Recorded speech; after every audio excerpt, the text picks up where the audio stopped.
বিশ্ব নবী রাহমাতুল লিল আলামিনের সাহাবী হযরত আলী টেনশনের মধ্যে পড়ে গেলেন, চিন্তার মধ্যে পড়ে গেলেন, কি করা যায়?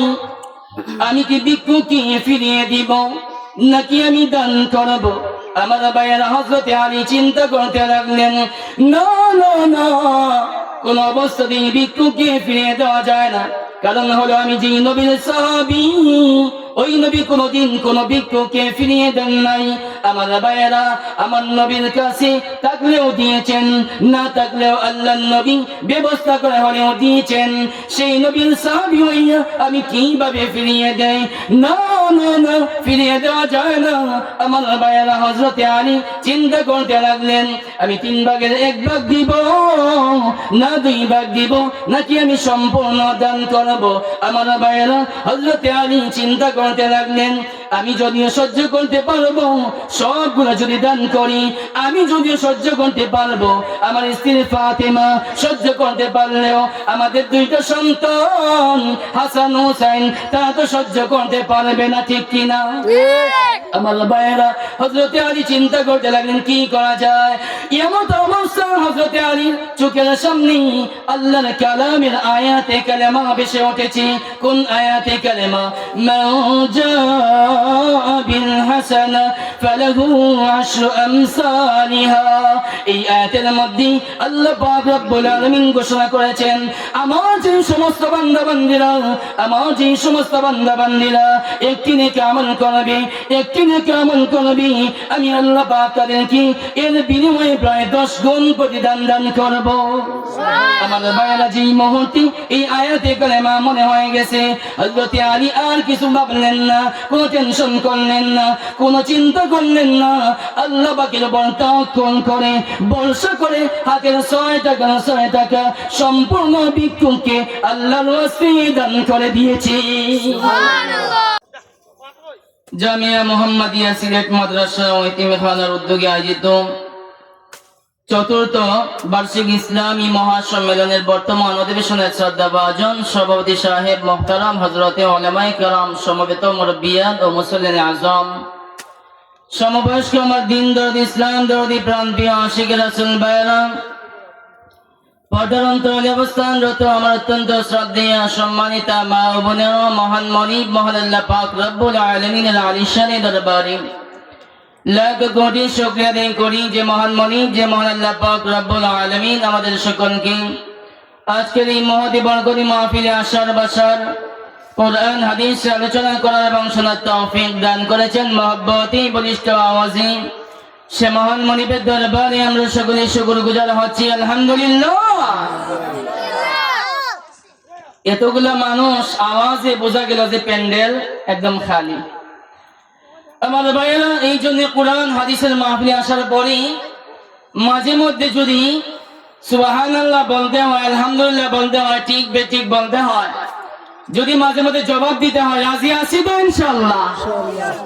আমার ভাইয়েরা, এই সমস্ত মোবারক মাহফিলে আমরা যারা এসেছি আমরা সকলেই ভাগ্যবান, আমরা সকলেই মুসলমান, ঠিক কিনা? আমরা যারা এখানে আসতে পেরেছি আমরা খুশি না বেজার? দেখি কারা কারা বেজার, একটু হাত তুলি। কেউ বেজার আছি? একদিন একটা মাহফিলের মধ্যে জিজ্ঞেস করেছিলাম জাহান্নামে যাইতে চান কারা কারা? 3 জনে হাত তুলছে। কয়জনে? 3 জনে। বুঝানো না বুঝা? না বুঝে হাত তুলেছে। আমার ভাইয়েরা, যাই হোক, আমার হাতে সময় কম, লক্ষ্য করুন, আমরা যারা এখানে এসেছি আমরা সকলেই মুমিন মুসলমান ইমানদার, কথা ঠিক কিনা? এখানে কোনো অমুসলিম আসে নাই, কোনো হিন্দু বৌদ্ধ খ্রিস্টান ইহুদি নাসারা আসে নাই। আসার সম্ভাবনা আছে নাই? কথা নাই। আসার সম্ভাবনা আছে নাই? আসার সম্ভাবনাও নাই। কিন্তু আমার ভাইরা, বড় মনের মধ্যে দুঃখ নিয়ে, আফসোস নিয়ে একটা কথা বলতে হয়, বলা লাগে, যদিও তারা আজকে আমাদের কোনো ওয়াজ মাহফিলের মধ্যে আসে না, বসে না, আজকে তারা আমরা মুসলমানদের সাপ্তাহিক ঈদের দিন, জুমার দিন, শুক্রবার দিন, তারা আমাদের সেই সাপ্তাহিক ঈদের দিন, জুমার দিনে আমাদের মসজিদের মধ্যে আসে না, বসে না। আমরা মুসলমানদের বছর 2টা ঈদ আছে, একটার নাম ঈদ উল ফিতর আর একটার নাম ঈদ উল আজহা। সেই ঈদের বড় জামাতের মধ্যেও তারা আসে না, বসে না। কিন্তু আমার ভাইয়েরা, দেখা যায় আজকে হিন্দুদের সেই দুর্গা পূজার মধ্যে মুসলিম যুবকেরা গিয়ে অংশগ্রহণ করে কি করে না? আছে না নাই? যেন আজকে মুসলিম যুবক ছাড়া হিন্দুদের সেই দুর্গা পূজাই পরিপূর্ণ হয় না। জোরে বলতে হবে ঠিক কিনা? আজকে মুসলমানরা কেন মায়ের খায়? এই প্রশ্নের জবাব অনেক সময় আমরা তালাশ করে খুঁজে পাই না আমার ভাইয়েরা। কিন্তু একজন মুমিন মুসলমান ইমানদারের দাম আছে না নাই? আর জোরে বলুন, একজন মুমিন মুসলমান ইমানদারের কেমন দাম, কি পরিমাণ দাম লক্ষ্য করুন আমার ভাইয়েরা। দুনিয়ার সমস্ত কাফের বেঈমানদেরকে যদি এক পাল্লায় উঠায়া ওজন দেওয়া হয়, মাপা হয়, আর যদি অপর পাল্লায় একজন মুমিন মুসলমান ইমানদারকে উঠায়া ওজন দেওয়া হয়, মাপা হয়, আমার ভাইয়েরা দুনিয়ার সমস্ত কাফের বেঈমানদের ওজনের পাল্লার চাইতে একজন মুমিন মুসলমান ইমানদারের ওজনের পাল্লা আল্লাহ পাকের দরবারে ভারী হয়ে যাবে। আর জোরে বলুন সুবহানাল্লাহ। তাহলে মুমিন মুসলমান ইমানদারদের দাম আছে না নাই? আমাদের ভাইয়া যাই হোক, আসুন সুবহানাল্লাহ বলে কি ফায়দা, কি লাভ, এই দিকে ভূমিকায় অনেক কথা ছিল, সেই দিকে যাচ্ছি না। আসুন ডাইরেক্ট আমার তিলাওয়াতের আয়াতের দিকে চলে যাব। আমি এই মুহূর্তে আপনাদের খেদমতে মহাগ্রন্থ আল কোরআনের সূরা নিসার ৩৬ নম্বর আয়াতের প্রাথমিক দিকের কিছু অংশ তিলাওয়াত করছি। পরিপূর্ণ আয়াত, পুরো আয়াতটা তিলাওয়াত করি নাই। সূরা নিসা ৩৬ নম্বর আয়াতের প্রথম দিকের কিছু অংশ তিলাওয়াত করেছি। প্রিয় নবী বিশ্বনবী হযরত মুহাম্মদুর রাসূলুল্লাহ সাল্লাল্লাহু আলাইহি ওয়াসাল্লামের অসংখ্য অগণিত হাদিসের ভান্ডার থেকে তিলাওয়াতের আয়াতের সাথে সামঞ্জস্য রেখে মিল রেখে ছোট্ট এখানে হাদিস তিলাওয়াত করেছি। দোয়া করি আল্লাহ পাক রব্বুল আলামিন যেন আমাকে কথাগুলি আমলের নিয়তে ইখলাসের সাথে বলা, আপনাদের সকলকে যেন আল্লাহ কথাগুলি আমলের নিয়তে শ্রবণ করার শোনার তৌফিক দান করুন। সকলে বলে আমিন। আমার ভাইয়েরা, গতকালকে যে প্রোগ্রামে ছিলাম দোয়ারা শ্রীপুর, দোহালিয়া বাজার শ্রীপুর মহিলা মাদ্রাসার ওয়াজ। আমার ভাইয়েরা, আজকের ওয়াজটা মাদ্রাসার ওয়াজ, যাই হোক আলহামদুলিল্লাহ।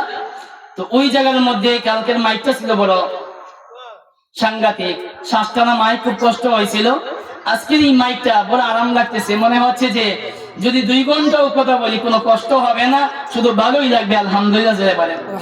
এই জন্য মাদ্রাসা কর্তৃপক্ষ আমার মোহতারাম হযরত মাওলানা জহুরুল হক সাহেব হুজুরকেও মন থেকে আন্তরিক মোবারকবাদ এবং ধন্যবাদ জানাচ্ছি সুন্দর একটা ভালো মাইক আনার জন্য। আশা করি সমস্ত বক্তারা আরাম পাবে ইনশাআল্লাহ, ঠিক না? যাই হোক মোহতারাম হাজিরিন, মাইক ভালো হলে আমাদের কথা বলতে সুবিধা হয়। আসুন আমি আপনাদের খেদমতে যে আয়াত এখানে তিলাওয়াত করেছি, এই আয়াতের মধ্যে অংশ আছে প্রায় 3টা। কয়টা অংশ? 3টা। নাম্বার 1 প্রথম অংশে আল্লাহ পাক কি বলেন, নাম্বার 2 দ্বিতীয় অংশে আল্লাহ পাক কি বলেন, নাম্বার 3 নম্বর অংশে আমার আল্লাহ পাক কি বলেন আমরা আগে জানবো, বুঝবো, এরপরে মানার জন্য, আমল করার জন্য চেষ্টা করব ইনশাআল্লাহ। আমাদের ভাইয়ের আসুন লক্ষ্য করুন, এই আয়াতে কালেমা, যে আয়াতে কালেমা তিলাওয়াত করেছি আমি সূরা নিসার আয়াত, পরিপূর্ণ আয়াতটা আমি ৩৬ নম্বর আয়াত পরিপূর্ণ আয়াতটা তিলাওয়াত করি নাই। পরিপূর্ণ আয়াতটা এই মুহূর্তে আমি আপনাদের খেদমতে তিলাওয়াত করে শোনাতে চাই। কেন জানেন? কারণ হলো আল্লাহর কালাম তিলাওয়াত করলেও লাভ, শুনলেও লাভ। সওয়াব আছে না নাই? সওয়াব না গুনাহ? জোরে বলেন, সওয়াব না গুনাহ? কি লাভ, কেমন লাভ? সওয়াব না গুনাহ? আল্লাহ পাক নিজেই কুরআনের সূরা আনফালের আয়াতের মধ্যে নিজেই উল্লেখ করেছেন, লক্ষ্য করুন। وَإِذَا تُلِيَتْ عَلَيْهِمْ آيَاتُهُ زَادَتْهُمْ إِيمَانًا।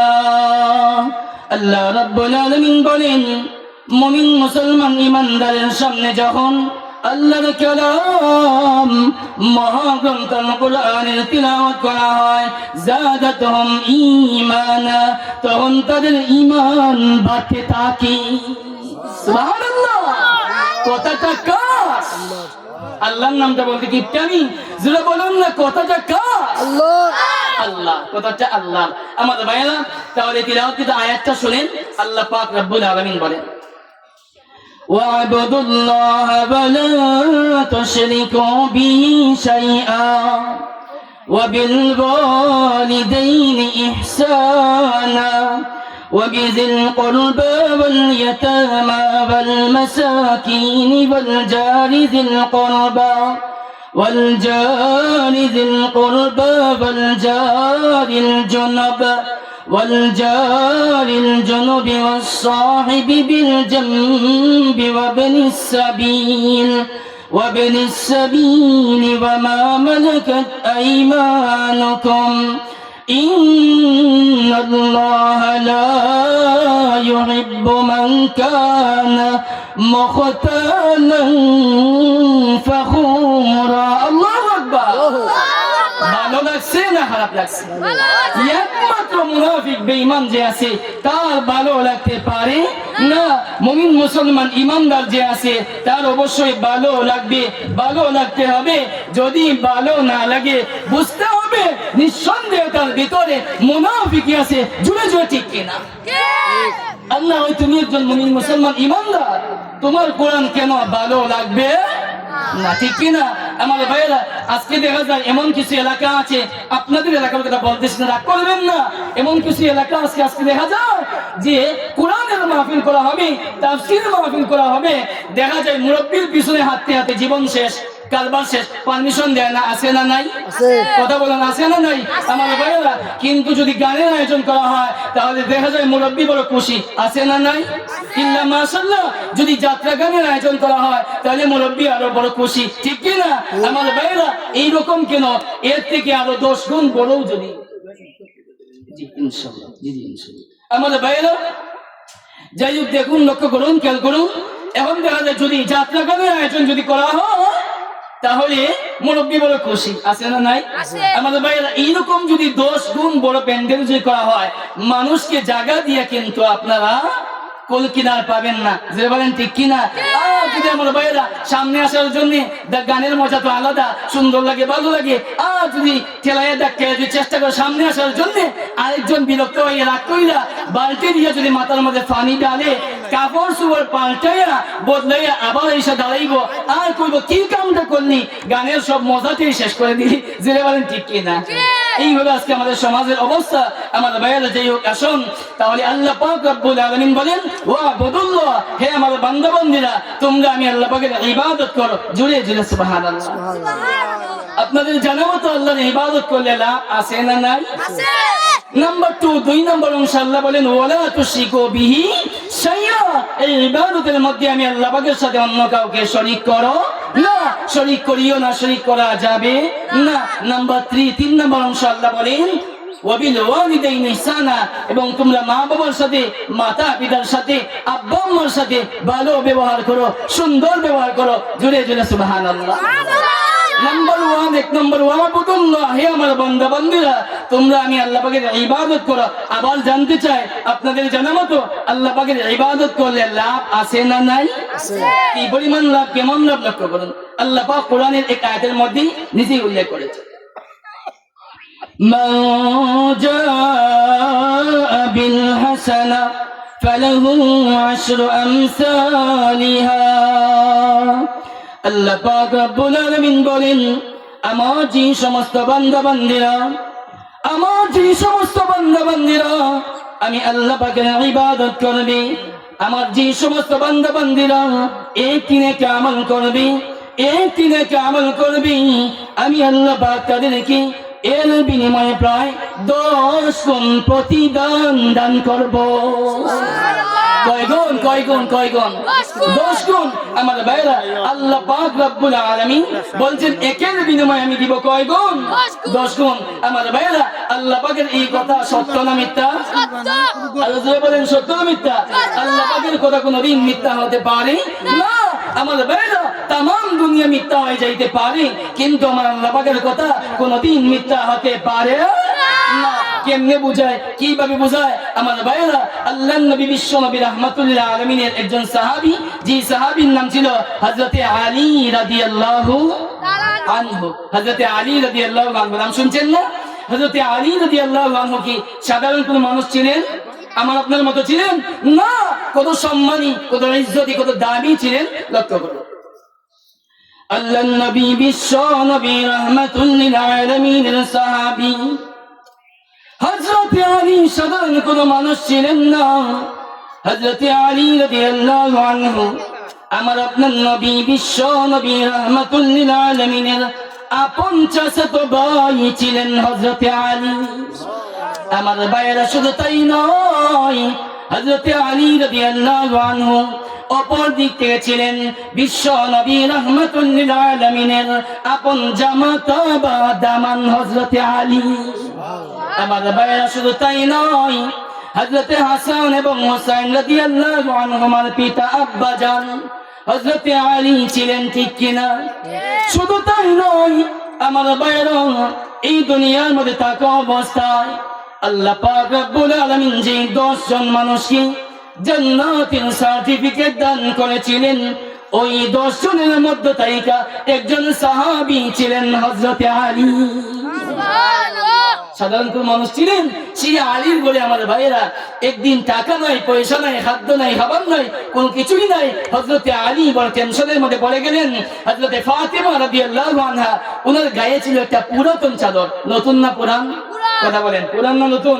পুরাতন চাদর দিয়া বলেন, স্বামী যান বাজারে যান, বিক্রি করেন, টাকা পয়সা যা পাওয়া যাবে কিছু সদাই নিয়ে আসবেন, কিছু খাদ্য খাবার নিয়ে আসবেন। হযরতে আলী চলে গেলেন বাজারের মধ্যে, গিয়া বিক্রি করলেন 6 দিরহাম দিয়া বা 6 টাকা দিয়া। সহজে বোঝার জন্য, কয় টাকা দিয়া? 6 টাকা দিয়ে বিক্রি করলেন। আমার ভাইরা, এখন হযরতে আলী সামনে অগ্রসর হচ্ছেন। কিছু দূর যাওয়ার পর দেখা হয়ে গেল একজন ভিক্ষুকের সাথে। ভিক্ষুকের কাম কি? ভিক্ষা করা। ভিক্ষুকের কাম কি? ভিক্ষা করা। হযরতে আলীর সামনে হাত বাড়াইয়া দিয়ে বলতেছে, ভাই যান, কিছু টাকা পয়সা দেন, আর না হয় কিছু খাদ্য খাবার আমাকে দান করেন। আপনাদের কি মনে হয় হযরতে আলীর ঘরে খাবার নাই, খাদ্য খাবার নাই, টাকা পয়সা কিছুই নাই, এই মুহূর্তে হযরতে আলী কি ভিক্ষুককে ফিরাইয়া দিবে? না। আমাদের ভাইরা দিবেন কি দিবেন না? লক্ষ্য করুন। আল্লাহর নবী, বিশ্ব নবী রাহমাতুল লিল আলামিনের সাহাবী হযরতে আলী টেনশনের মধ্যে পড়ে গেলেন, চিন্তার মধ্যে পড়ে গেলেন, কি করা যায়? আমি কি ভিক্ষুককে ফিরিয়ে দিব নাকি আমি দান করব? আমার ভাইয়েরা, হযরতে আলী চিন্তা করতে লাগলেন, না না না, কোন অবস্থাতেই ভিক্ষুককে ফিরিয়ে দেওয়া যায় না। কারণ হলো আমি যে নবীর সাহাবী, ওই নবী কোনদিন কোন ভিক্ষুককে ফিরিয়ে দেন নাই। আমার ভাইয়েরা, আমার নবীর কাছে থাকলেও দিয়েছেন, না থাকলেও আল্লাহর নবী ব্যবস্থা করে হলেও দিয়েছেন। সেই নবীর সাহাবী হইয়া আমি কিভাবে ফিরিয়ে দেই? না না না, ফিরিয়ে দেওয়া যায় না। আমার ভাইয়েরা, হযরতে আলী চিন্তা করতে লাগলেন, আমি 3 ভাগের 1 ভাগ দিব না 2 ভাগ দিব, নাকি আমি সম্পূর্ণ দান করব? আমার ভাইয়েরা, হযরতে আলী চিন্তা করতে লাগলেন, আমি যদিও সহ্য করতে পারবো সবগুলো যদি দান করি, আমি যদিও সহ্য করতে পারবো, আমার স্ত্রী ফাতেমা সহ্য করতে পারলেও আমাদের 2টা সন্তান হাসান হুসাইন তারা তো সহ্য করতে পারবে না, ঠিক কিনা? আমার ভাইয়েরা, হযরতে আলী চিন্তা করতে লাগলেন কি করা যায়। এমন অবস্থা হযরতে আলীর চোখের সামনে আল্লাহর কালামের আয়াতে কালেমা ভেসে উঠেছে। কোন আয়াতে কালেমা? মাউজা বিল হাসানা ফালাহু আশরু আমসালিহা। এই আয়াতের মধ্যে আল্লাহ পাক রব্বুল আলামিন ঘোষণা করেছেন, আমার যে সমস্ত বান্দা-বান্দীরা, আমার যে সমস্ত বান্দা-বান্দীরা একটি নেকি আমল করবে, একটি নেকি আমল করবে, আমি আল্লাহ পাক তাদেরকে এর বিনিময়ে প্রায় 10 গুণ প্রতিদান দান করব। আমার ভাইয়েরা, যে মুহূর্তে এই আয়াতে কালেমা মনে হয়ে গেছে, হযরতে আলী আর কিছু ভাবলেন না, কোনো টেনশন করলেন না, কোনো চিন্তা করলেন না। আল্লাহ পাকের উপর তাওয়াক্কুল করে বর্ষা করে হাতের 6 টাকা সম্পূর্ণ ভিক্ষুককে আল্লাহর ওয়াসিলায় দান করে দিয়েছে।